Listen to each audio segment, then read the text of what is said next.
మాట్లాడతా.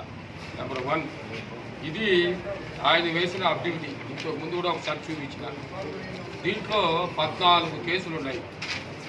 14 కేసులు కూడా ఆయనే సంతకం పెట్టింది. ఒకవేళ ఆయన సంతకం లేదనుకుంటే పర్వాలే, ఆయన నా పైన ఇన్ని కేసులు ఉన్నది అని సంతకం పెట్టిన ప్రతిదీ ఆయనే. 14 కేసులు నేను ముద్దాయి అని అఫిడవిట్లో ఆయన దస్తూరితో పెట్టాడు. ఇది కాదంటాడా? ఈ స్మగ్లింగ్ కేసు ఒకటే కాదు, పీడీ యాక్ట్లో లిక్కర్ కేసులో సుమారు 3 నెలలు రాజమండ్రి జైల్లో ఉన్నాడు, చెప్పకూడదు తిన్నాడు. దాన్ని కాదంటాడా? అదేవిధంగా ఈరోజు ఎలక్షన్లో మత కల్లాలు మొన్న ఈద్గాలో పోయి మత కల్లాలు సృష్టించి అది కూడా ఒక కేసు వచ్చింది. అది చూస్తే 82 ఆఫ్ 2024 మత కల్లాలు సృష్టించే వ్యక్తి, సారాయి లిక్కర్ అమ్మి మరి జైలుకు పోయిన వ్యక్తి, రెడ్ శాండ్ల్వుడ్. ఈరోజు శేషాచలం అడవుల్లో ఎన్టీ రామారావు గారు మరి ఆ దేవస్థానానికి కావలసిన శాండ్ల్వుడ్ కావాలంటే దాన్ని ఈయన నరికి అమ్మేసి ఈరోజు ఒక్కొక్కరికి పోయినసారి ఎన్ని కోట్లు ఇచ్చారో కూడా ప్రజలకు అందరికీ తెలుసు. అన్నిటికైనా వండరు. ఇప్పుడు ఆయన నిన్న ఒక ప్రెస్ స్టేషన్కి వచ్చేసాడు. ఇది మీరు కూడా చూసి ఉంటారు. ప్రెస్ స్టేషన్లో గుడ్డలు ఇప్పు తీసేసి వంట రూమ్లో కూర్చున్నాడు. అయ్యా నీ పని అయిపోయింది, ప్రజలు చెప్పేశారు. నిన్న పోస్టల్ బ్యాలెట్లో 80% తెలుగుదేశం పడింది అని వాళ్ళకు కావాల్సిన మనుషులే చెప్పారు.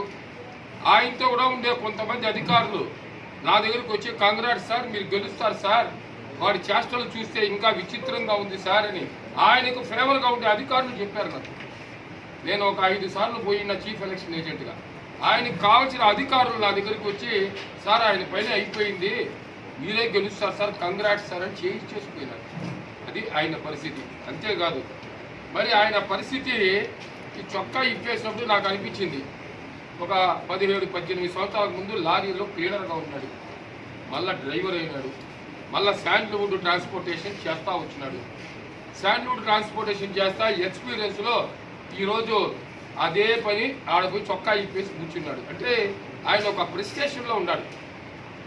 ఆయన ఏ పరిస్థితిలో మనం గెలవము, ఆ ప్రెస్టేషన్లో ఆయన ఏం చేస్తారో ఆయనకి అర్థం కాలేదు.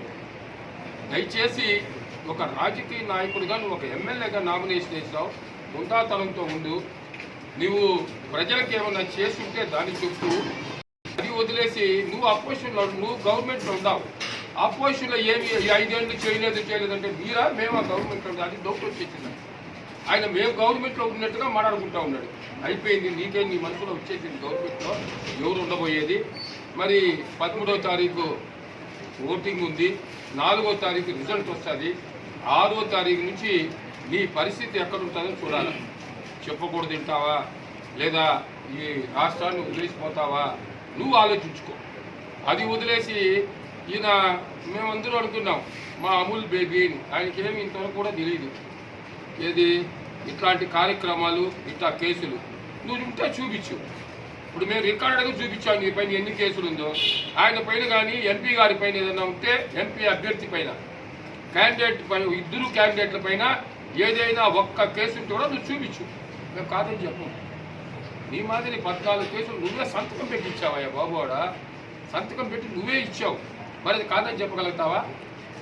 అదే మాదిరి కొందరు వైసీపీ కుక్కలు నేను ఏదో సోషల్ మీడియాలో పెట్టారట. నేను వాళ్ళకు కూడా చెప్తా ఉన్నా, వాడు ఏ పరిస్థితుల్లో ఎట్లా వచ్చాడో మీకు అందరూ కూడా తెలుసు. అట్లే పోతాడు తొందరగా. వాడు వెనకాల వాడిని నమ్మి ఉన్నారంటే మీకు కూడా ఇబ్బందులు వస్తాయి. దయచేసి అది కూడా మీరు ఆలోచించుకోవాల్సిందిగా మరి వైసీపీ కార్యకర్తలకు కానీ నాయకులకు కానీ నేను ఒక విన్నపం చేస్తున్నా. హెచ్చరిక, మళ్ళీ రిజల్ట్ వచ్చినాక హెచ్చరికలు ఉంటాయి. ఇప్పుడు విన్నపం చేస్తున్నా, దయచేసి అట్లా పనులు చేయొద్దండి. వాడు చెప్పిన తప్పుడు ఆరోపణలు చేయొద్దండి వాళ్ళని నేను విన్నవించుకుంటున్నాను.